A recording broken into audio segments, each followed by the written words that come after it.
भारत सरकार एक बहुत बड़ा निर्णय लिया है और निर्णय ये लिया है कि राशि सबको मिला, बोरा भर भर के मिला, बस एक सेक्टर से लिया। स्टॉक मार्केट का इन्वेस्टर जो है एलआईसी के साथ आकर के एलआईसी में इन्वेस्ट करने लगे। इसका साइज था 48 लाख करोड़।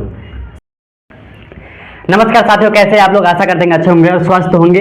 साथियों, आज मैं इस वीडियो के अंदर चर्चा करने वाला हूं बजट से रिलेटेड। भारत सरकार अपना बजट लाई है और पूरे साल का जो है रास्ता बताया है कि मैं इस तरह से मैं सारा देश को आगे लेकर चलूंगा अगले एक साल तक। एक साल यानी अगले मार्च क्लोजिंग तक जो है इसी हिसाब से मैं अपने देश को चलाऊंगा, इसी यहाँ पैसा इन्वेस्ट करूंगा। तो बजट इसी का नाम है, बजट अपना रिलीज की है। इस बजट से जो है एलआईसी को क्या बेनिफिट मिला है और किसको कितना पैसा मिला है, वो सारा कुछ इस वीडियो के अंदर बताने वाला हूँ। सबको बोरा भर भर के मिला है, बस एक सेक्टर से लिया गया है, बस उसको दिया नहीं गया है। तो क्या किससे लिया गया है और किसको दिया गया है, सारा कुछ इस वीडियो के अंदर चर्चा करूँगा। एलआईसी को क्या बेनिफिट मिला है, एलआईसी पॉलिसी होल्डर को क्या बेनिफिट मिला है, सारा कुछ इस वीडियो के अंदर बताऊँगा। वीडियो को लास्ट तक देखिएगा तभी समझ में आएगा और क्योंकि आपको पॉलिसी होल्डर का क्या बेनिफिट हुआ है, एलआईसी से जो है एलआईसी से रिलेटेड क्या बेनिफिट है, सारा कुछ इस वीडियो के अंदर बताऊंगा। चलिए वीडियो को स्टार्ट करते हैं। वीडियो को स्टार्ट करने से पहले चैनल को सब्सक्राइब कर ले, बेल आइकन प्रेस कर दे, ये मेरा रिक्वेस्ट है पर्सनली। देखिए, बजट सिंपल भाषा में समझते, बजट होता क्या है?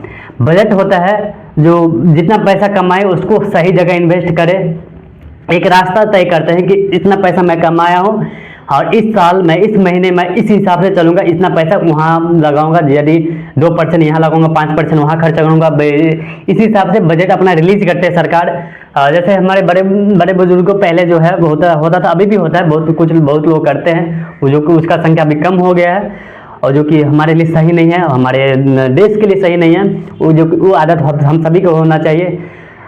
जो है हम सभी जो जितना पैसा कमाते हैं, महीना का लास्ट में 1 तारीख, 2 तारीख, 3 तारीख के अंदर जो पैसा हमारा सैलरी आ जाता है, जो सैलरी पर्सन है उसका सैलरी आ जाता है, तो बताते हैं कि इतना पैसा मेरा इनकम है, इतना पैसा आया है, इतना पैसा मैं खाने पे खर्चा करूंगा, इतना मेडिकल पे, इतना पैसा सेविंग करूंगा, सारा कुछ इसमें है। तो ये आदत सभी के अंदर होना चाहिए। हमारा पर्सनली एडवाइस है कि आप अपने अंदर ये हैबिट डालें, खास करके सेविंग का हैबिट डालें, अपने अंदर ये हैबिट डालें, खास करके सेविंग का हैबिट डालें, नहीं तो आपका फ्यूचर जो है सिक्योर नहीं होगा। तो यही है अपना भारत सरकार, यही अपना बजट, अपना रास्ता दिखाया है कि मैं इसी हिसाब से इस देश को ले जाऊंगा अगले एक साल तक। हर साल बजट रिलीज होता है। तो इस बजट के अंदर बजट का साइज था 48 लाख करोड़। सबको मिला, बोरा भर भर के मिला, बस एक सेक्टर से लिया गया, वो है स्टॉक मार्केट। स्टॉक मार्केट से सिर्फ लिया गया। हम सभी जानते हैं कि पिछले 4 साल में स्टॉक मार्केट बहुत पैसा कमाया, बहुत पैसा छापा है और बोरा भर भर के कमाया है। तो जहां बोरा भर भर के कमाए वहां सरकार अपना बोरा लेकर पहुंच जाती है। तो यही है, यहाँ भी सरकार अपना बोरा लेकर पहुंच गया। स्टॉक मार्केट में जो शॉर्ट टर्म इन्वेस्टर थे, उनका जो है उनके प्रॉफिट में जो 15% टैक्स था, जो उसको बढ़ा करके 20% कर दिया है। और लॉन्ग टर्म इन्वेस्टर को जो है 10% जो टैक्स पहले था उसको बढ़ा करके 15% कर दिया गया है।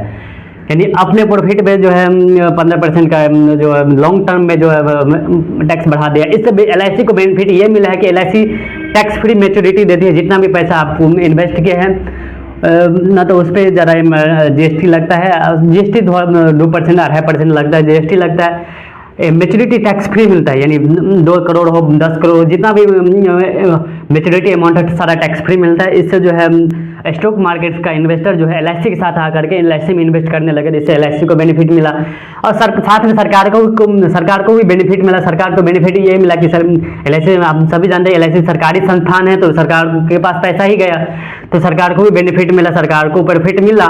जो भाई चाहे यहाँ जाओ वहाँ जाओ, पैसा तो मेरे हाथ में है, हमारा बॉडी तो भरेगा ही भाई। तो ये है सरकार का ये कॉन्सेप्ट है कि सरकारी भी जितने भी संस्थान है उसको आगे बढ़ाया जाए। यही है सरकारी संस्थान से लेकर रिलेटेड जो है कुछ दिनों के से बीएसएनएल का टॉपिक ट्रेंडिंग में चल रहा था। बीएसएनएल का साथ क्या करेंगे भारत सरकार, बीएसएनएल को आगे लेकर जाएंगे कि नहीं जाएंगे, बीएसएनएल ऐसा ही रहेगा क्या है। तो बीएसएनएल से लेकर एक बहुत बड़ा निर्णय लिया गया है और हम आशा करते हैं कि इस निर्णय पे भारत सरकार अपना कार्य करे, हर एक राज्य कार्य करे, जिससे कि हमारे आम जनता को बेनिफिट मिले। क्योंकि इस जियो ने अपना प्लान का रिचार्ज पैक बढ़ा दिया है, 25% का जो है एडिशनल जो है रिचार्ज का प्लान बढ़ा दिया गया है, जिससे हम सभी परेशान हैं। मैं भी परेशान हूँ, आप भी परेशान हैं, क्योंकि इतना एकदम से इतना पैसा बढ़ाना हम सभी के लिए, खास करके मिडिल क्लास फैमिली के लिए ये सही नहीं है। तो इससे रिलेटेड भारत सरकार एक बहुत बड़ा निर्णय लिया है, और निर्णय ये लिया है कि 82,000 करोड़ का फंडिंग BSNL को मिला है, और सख्त निर्देश मिला है कि अपना BSNL को दिया गया है सख्त निर्देश कि अपना इंफ्रास्ट्रक्चर को सही से काम करो, लोगों को सर्विसिंग प्रॉपर दो, सारा कुछ है। और अगर नहीं ऐसा नहीं कर पाएगा तो फिर इसको वो मैं जो प्राइवेट कर दूंगा। और इसको सख्त निर्देश दिया गया है, और इस पे इस पे जो है काम होगा, आशा करते हैं काम हो। और एक जो है सरकारी एम्प्लॉय से, BSNL के एम्प्लॉय से एक निवेदन है कि आप अपना काम ईमानदारी से करें, कि आप ये ना कहें कि मैं आपके ऊपर आरोप लगा रहा हूँ, नहीं, ऐसा कुछ नहीं है, लेकिन आप अपना काम ईमानदारी से करें, ताकि हमारा देश जो है, आम आदमी परेशान ना हो। कि आप इस समय देख सकते हैं, जियो पहले फ्री का आदत डलवाया, अभी जो है पैसा चूस रहा है, लोगों को जो है 2-3 हज़ार का रिचार्ज करवाना नहीं जब पैसा चल रहा है। देखो मिडिल क्लास फैमिली के लिए 2-3 हज़ार का मंथली जो बहुत टफ हो जाता है, क्योंकि 20,000 25 हज़ार का महीना कमाने वाले, 30 हज़ार का महीना कमाने वाले के लिए बहुत टफ हो जाता है कि 2,000 का हम मोबाइल का ही बिल भरे, फिर अलग से है एक तरह से हो जाता है, बिजली बिल हो जाता है, सारा कुछ है, परेशान हो जाता है, फिर आदमी सेविंग करेगा कहाँ। तो यही हम आप सभी से रिक्वेस्ट है कि अपना काम जो है हम ईमानदारी से करें। और हाँ, जो लोग पैसा बचाने में असमर्थ हो रहे हैं, पैसा बचाने में लेजी कर रहे हैं, असमर्थ नहीं कह सकते, कि उनका अपना ढिठैती रहता है कि हम पैसा क्यों बचाएं। जो एक कॉन्सेप्ट जो खास करके नौजवानी में चला है कि पैसा कमाओ, खाओ, ऐश मौज करो, ऐसा जीवन ऐसा नहीं चलता है। जीवन चलाने के लिए बहुत आगे बहुत संघर्ष रहता है, बहुत कुछ रहता है, आगे कब क्या होगा किसी को पता नहीं है। सबका इंश्योरेंस होना ही चाहिए। फैमिली का खास कर फैमिली, ऐसे तो फैमिली का हर एक मेंबर का इंश्योरेंस होना चाहिए।